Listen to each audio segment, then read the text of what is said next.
Every project has a standard version, the one the world sees first. For We Were Heroes That Day, our third album, the standard cover is a moment frozen in time, a child, a boombox, a direct gaze into the lens, which supports the concept of the album, the wonder of a child discovering the music and remembering a time when that love for the culture first ignited. But there is another version, an artist edition. In this version, the child isn't looking at us. He's shielding his eyes, peering into the distance, wondering what's coming next.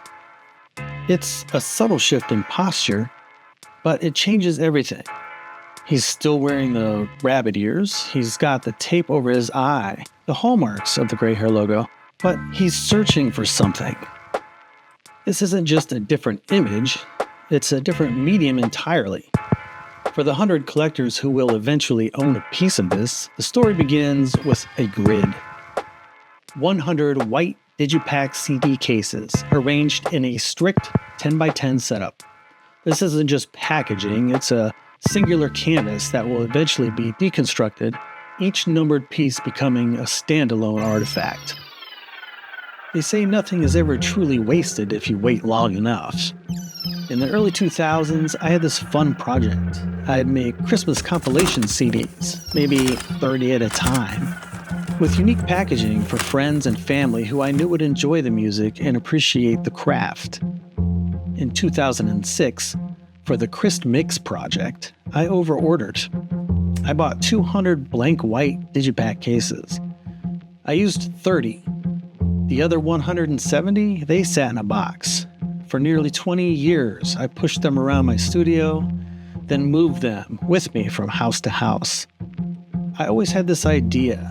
What if I used these as a canvas and painted one giant image across a sea of CD cases, and then gave a piece of that puzzle to every listener?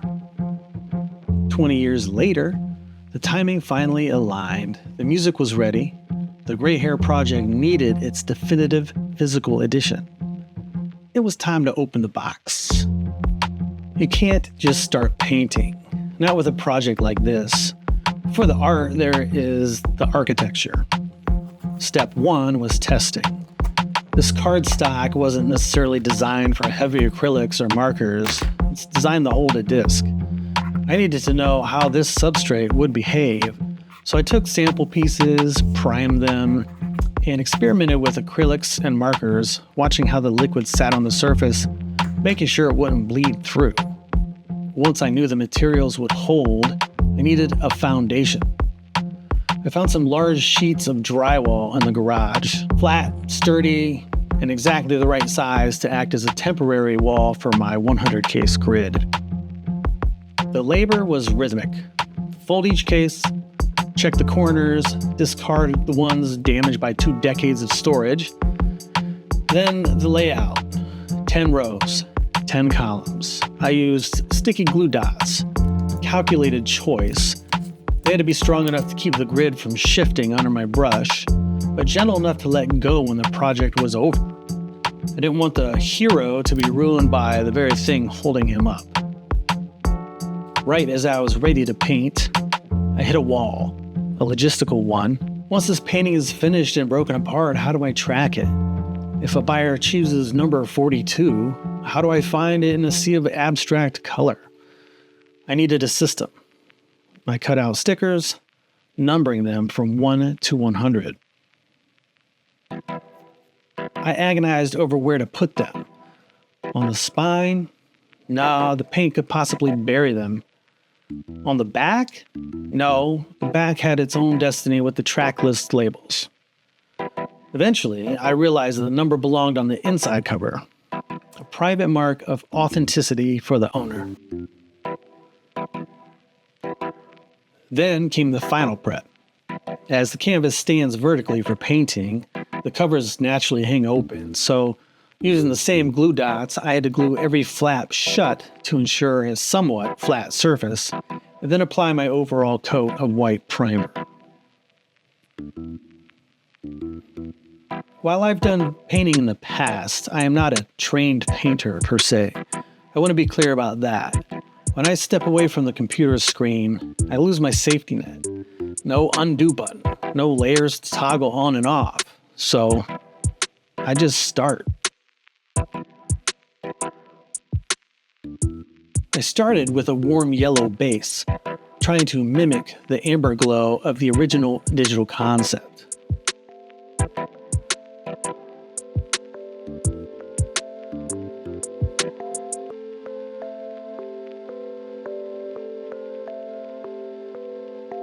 For me, the face and the hand were the make or break moments.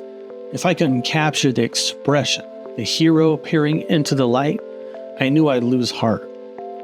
I need to see the soul of the piece early to commit to the hours of work ahead.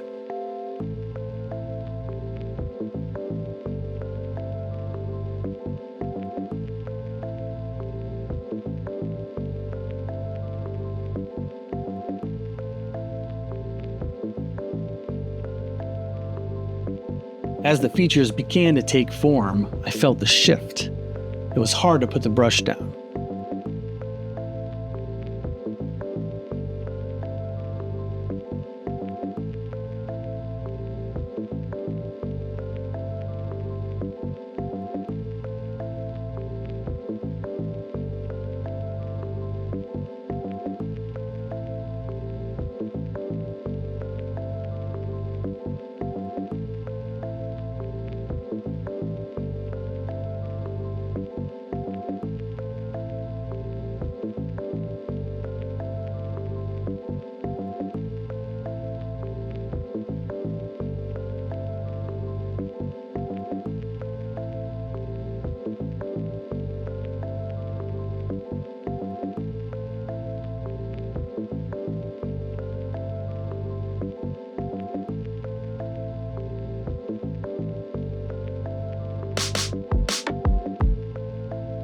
Even the parts I dreaded, like the flannel shirt, became a lesson in patience. I remember thinking, why did I choose flannel? All of those intersecting lines, the reds, the blues. But as I blocked out the colors and added the values of light and shadow, the fabric started to fold. What looked like a mess of squares from an inch away became a shirt from 3 feet away. It was bold, it was abstract. And it was exactly what those 20-year-old cases were waiting for.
It's easy to get lost in the visual process, but this is, at its core, a hip-hop album. It's a concept album that has a theme itself to tell a visual story at the same time. Produced by me, performed with Interrupt, and featuring a circle of friends who have been part of the Gray Hair journey since the beginning. This artist edition isn't just a piece of digipak painted history, it's a full experience. 2 bonus tracks, a booklet, and some stickers. It's 100 unique pieces of a single vision. When you hold one, you aren't just holding an album. You're holding a fragment of a 20-year-old idea that has finally found its way into the light.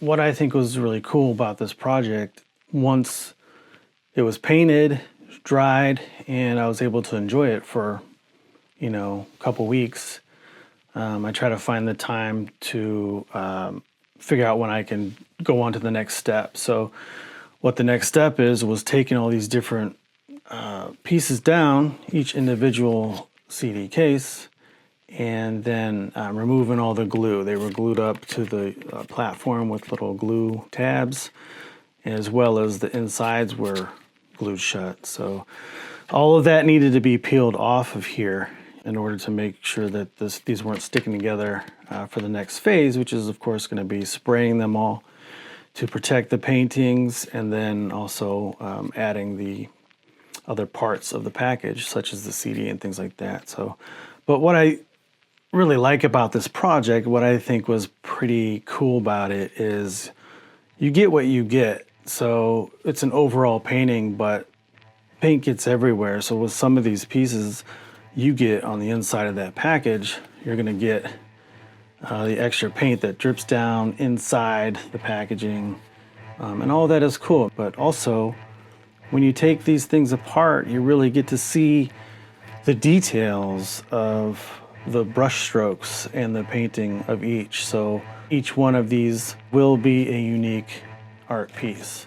Even the ones that are super simple, that isn't a lot going on, the main focus of the painting, really end up being very beautiful little pieces with the artwork of the colors and the brush strokes. So each one of these becoming its own unique piece is a rather cool part of this project. The other thing is, you have to be okay with the fact that once this has been taken apart, it's never going to be a thing again. The full painting will never exist as its 100% self again. Everybody will own their own little piece of that, and I think that's really cool.